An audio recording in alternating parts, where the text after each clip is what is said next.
अगर आप इंडिया में रहने के चैलेंजेस का यूएसए से कंपैरिजन करें तो जो चीज सबसे पहले दिमाग में आती है वो है सैलरी, डॉलर वर्सेस रुपीस, साफ सफाई, इंफ्रास्ट्रक्चर, पोल्यूशन, ट्रैफिक, बच्चों की एजुकेशन। और ये सब कुछ लेवल पे सही भी है, लेकिन ये असली फर्क नहीं है।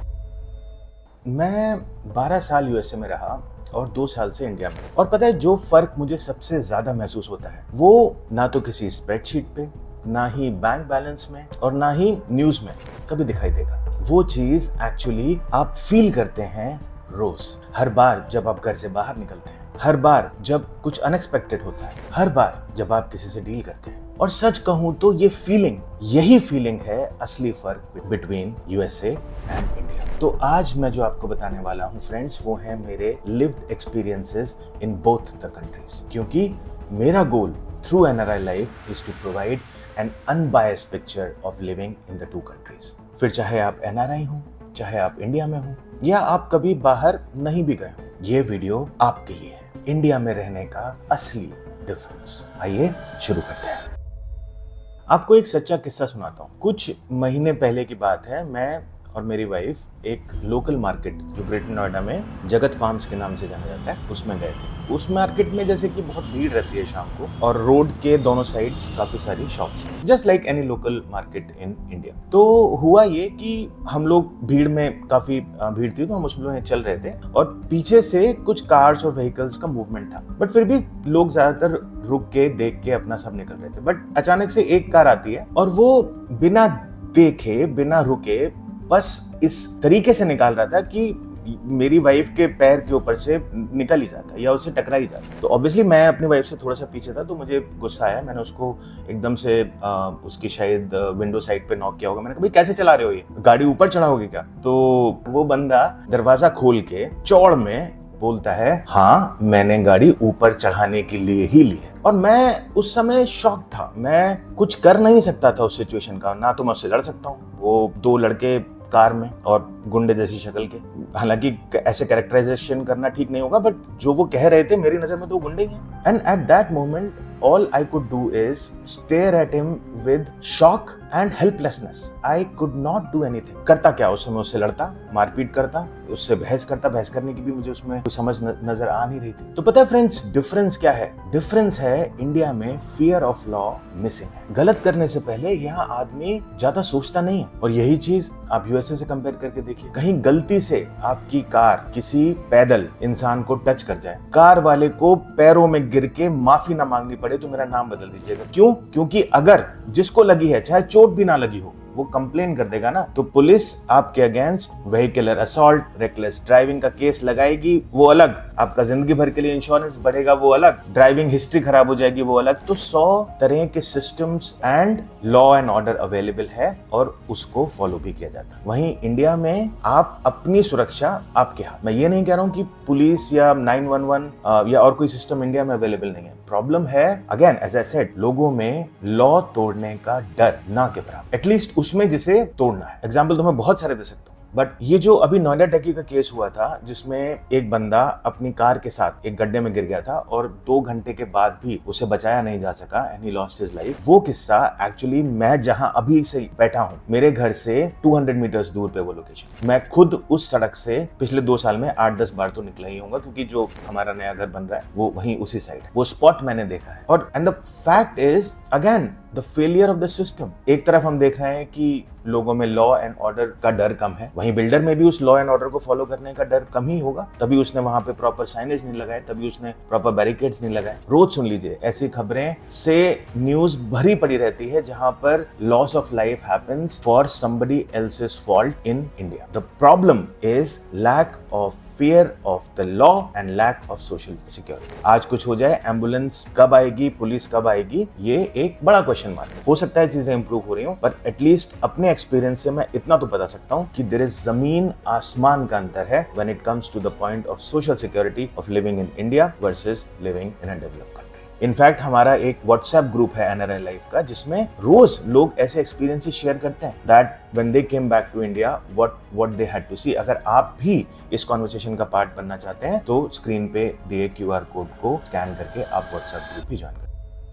दूसरा डिफरेंस जो मैंने इंडिया में ज्यादा देखा है compare to the USA is the scarcity mindset. मैं शायद कुछ ऐसा कहने वाला हूं जो आपको सुन के अच्छा ना लगे, बट हम इंडियंस हैं, सच सुनना भी जरूरी। आपने अपने बीच, चाहे दुनिया में आप कहीं भी हो, ऐसे इंडियंस, ऐसे लोग जरूर देखे होंगे जो धक्का देके, शॉर्टकट लेके, लाइन काट के, इन सब में प्राउड फील करते। उन्हें लगता है उन्हें मिल गया तो वो दुनिया से ज्यादा स्मार्ट है। पेशेंस और रिस्पेक्ट फॉर अदर्स तो हमने कभी सीखा ही नहीं। रोज मैं सड़कों पे देखता हूँ पैदल चलने वालों के लिए कार मजाले रुक जाए, क्या करेंगे? मतलब एक सोच के देखिए ना, अगर किसी पैदल चलने वाले के लिए जो रोड क्रॉस करे उसके लिए आप रुक गए तो शायद आप अपने डेस्टिनेशन पे कुछ सेकंड लेट हो जाएंगे, कुछ सेकंड। वैसे बाय द वे आप आधा घंटा, पौन घंटा वैसे भी इंडियन टाइम के हिसाब से लेट ही पहुंच रहे होंगे जहां भी जाना हो। लेकिन माइंडसेट क्या है कि पैदल वाला रुक जाए, गाड़ी वाला निकल जाए, या लिफ्ट का दरवाजा खुलेगा नहीं, पहले ही हम उसके सामने ही खड़े हो जाते हैं कि वो खुलते ही हम घुस जाएंगे। जब कोई बाहर निकलेगा तब ना आप एंट्री ले पाएंगे। लाइन लगाने में तो जैसे हमें शर्म ही आती है। आपको एक और किस्सा सुनाता हूँ। इनफैक्ट ये हुआ मेरे बेटे के साथ। वो अभी 5th ग्रेड में था उस समय, कुछ महीने पहले की बात है। उसके स्कूल में एनुअल फंक्शन था। एनुअल फंक्शन के लिए स्कूल ने मेकअप आर्टिस्ट बुलाए हुए थे कि भाई स्टेज पे जाओगे, उससे पहले थोड़ा सा टचअप वगैरह करना रहेगा। तो टीचर्स ने बोला बच्चों को कि जाके आप लोग लाइन लगा लीजिए एंड मेकअप आर्टिस्ट एक एक करके हर बच्चे को करता रहे। मेरा बेटा भी लग गया। अब वो मुझे ये किस्सा बाद में बता रहा था, ये स्कूल के अंदर की बात है कि वो लाइन में लगा हुआ है, वो 5वां 6वां नंबर था। आधा घंटे तक वो 5वां 6वें नंबर पे ही था। क्यों? क्योंकि हर बच्चा आ रहा था, सबसे आगे चला जाता था। अब मेकअप आर्टिस्ट तो उनको बोलेगा नहीं कि भाई आप लाइन में आओ, तो वो जो बच्चा खड़ा होता था उसको कर देता था, और नए बच्चे आ रहे थे और चले जाते थे आगे लाइन में। तो जो मेरा बेटा था वो 5वें 6वें नंबर पे था। आधा घंटे बाद भी वो 5वें 6वें नंबर पर ही खड़ा रहा। यही उसके एक टीचर ने देख लिया होगा कि ये बच्चा तो आगे ही मूव नहीं कर पा रहा है। तो उसने सिड को, मेरे बेटे को खुद से बोला कि बच्चे आप आगे चले जाओ और अपना मेकअप करवा लो। ये किस्सा वो मुझे बता रहा था कि उसके साथ ऐसा हुआ। अच्छा, पता है इस सब में मेन बात क्या है? मेन बात ये नहीं है कि मुझे इससे फर्क पड़ता है। आप खुद के लिए कैसे हैं, आप रहें, आप लाइन में धक्का मारें, आप गाड़ी किसी के सड़क पे ना रोकें, जो करना है करें, आपकी जिंदगी है। प्रॉब्लम मुझे इस चीज से ज्यादा है कि इस प्रॉब्लम से निपटने के लिए मैं अपने बच्चे को क्या समझूं? क्या उसको ये बोलूं कि बेटा तू लाइन, यहाँ पे सब ऐसा ही होता है, तू लाइन तोड़ के अपना हक छीनना सीख ले। जो हमने सीखा था, जो नेचर हमें ही बुरा लगता रहा सालों तक, वही मैं उसको समझाऊं? या मैं उसको बोलूं बेटा तू वेट कर अपनी टर्न का, कभी ना कभी तो आएगी? मुझे तो नहीं पता। मतलब मैंने उसको उस समय इग्नोर कर दिया, पर फैक्ट ये, कुछ महीने पहले की बात है, पर फैक्ट ये है कि इसका जवाब मुझे भी नहीं पता ढंग से। अगर आपको पता है तो please help me out in what should I have told my son? To grab, cut line, push somebody and take what you could have anyways got, or just wait for your turn and let anybody do what they're doing? तो problem है ये जो scarcity mindset है, ये हमारे अंदर शुरू से ही जैसे एक इनबिल्ट कर दिया जाता है। एक तो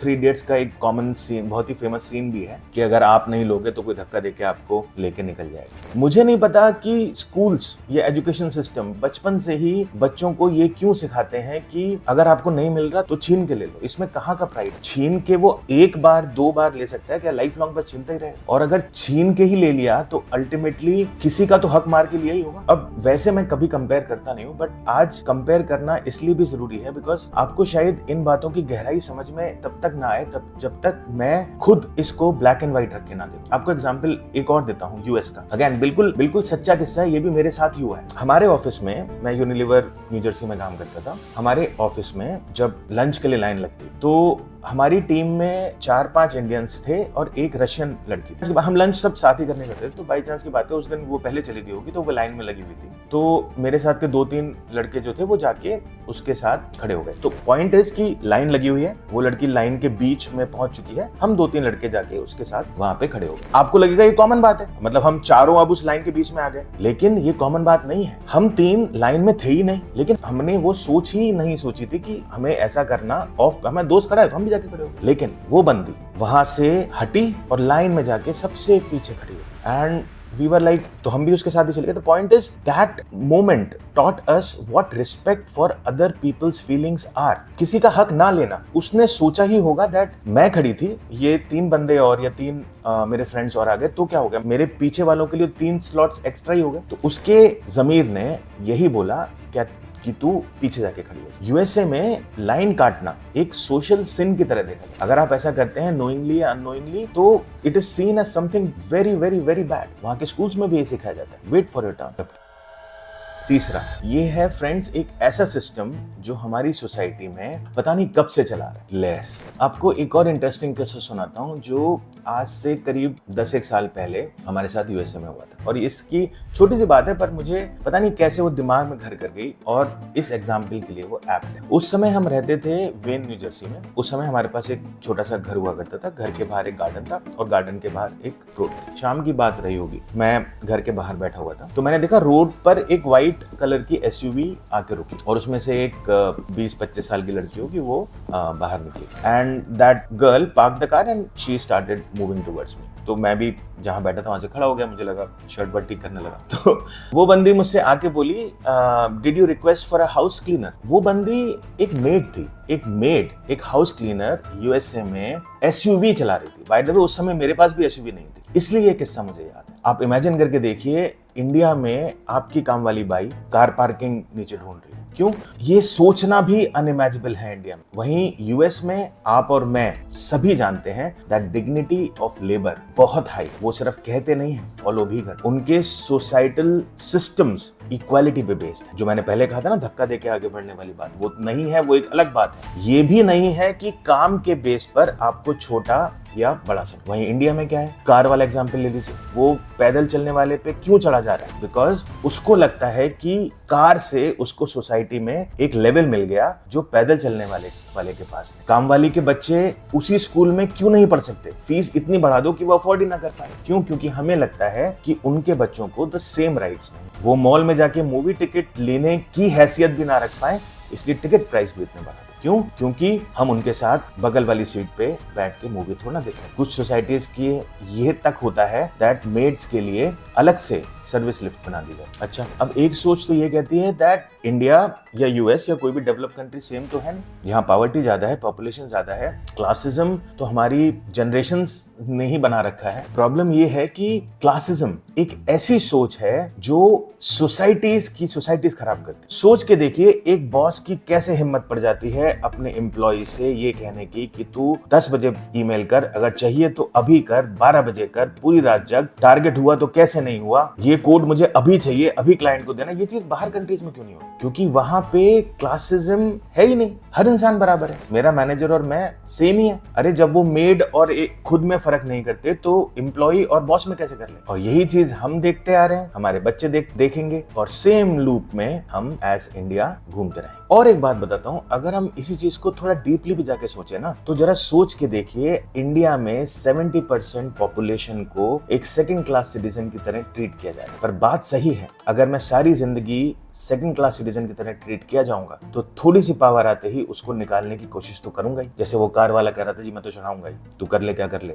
पॉइंट इज वो जस्टिफाइड नहीं है, बट क्या क्लासिज्म भी जस्टिफाइड है? गरीब है इसलिए कमजोर है, इसीलिए मैं जैसे चाहे उसके साथ ट्रीट कर सकता हूं। ये कैसा माइंडसेट? कब से इसको एक सोसाइटी में कोएग्जिस्टेंस के प्रिंसिपल्स या लॉज के हिसाब से देखा जाने लगा? ये बात मेरी समझ से तो कंप्लीटली परे है। मेरे बच्चे आज भी जब मेड आती है तो कभी कभी सिड ओवरवेल्म्ड हो जाता है, कुछ छुट्टी के बाद आती है तो उसे प्यार से जब वो आएगी तो उसको हक कर ले, क्योंकि वो उसका ख्याल रखती है, वो उसका केयर करती है। हम जितना हो सके उन्हें आप या रिस्पेक्ट से ही ट्रीट कर, क्योंकि मेरा मानना है friends that change comes from the top. सिर्फ ये कह देना कि यूएस डेवलप कंट्री है, वहाँ पैसा बहुत है, वहाँ लाइफ बहुत अच्छी है, और उसके बाद ये कह देना कि इंडिया में क्या कमी है, अपनी फैमिली के पास है, ये सब ठीक है, ये भी रीजंस हैं। बट इन रीजंस का क्या जो ऊपर से पेपर पे दिखाई नहीं देते? उन रीजंस का क्या जो हम एज अ सोसाइटी, ये कहना बहुत आसान है दैट आज हम कहते हैं अमेरिका क्या। हम तब कह सकते हैं अमेरिका क्या जब हम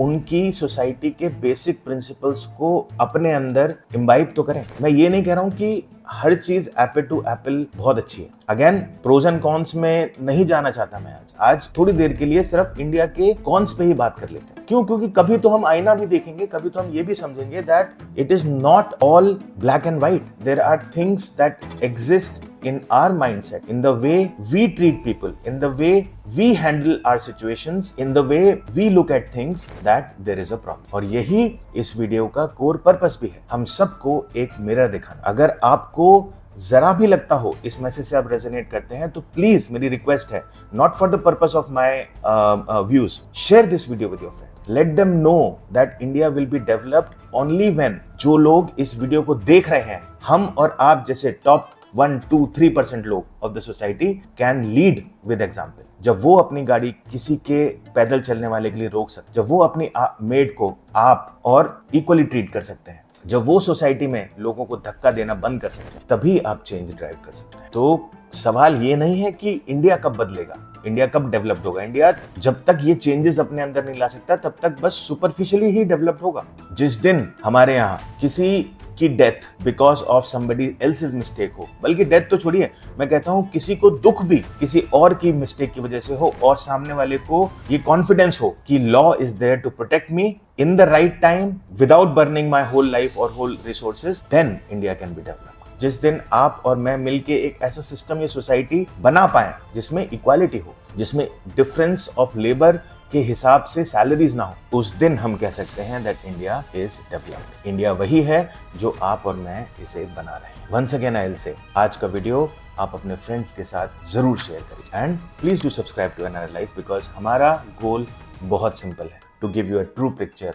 ऑफ लिविंग इन इंडिया। और इस बहुत ही इंपॉर्टेंट टॉपिक के बारे में आपका क्या सोचना है, आप क्या मानते हैं, हमें कमेंट करके जरूर बताइए। I reply to each and every comment. Also, देखने के लिए बहुत बहुत धन्यवाद। नमस्ते।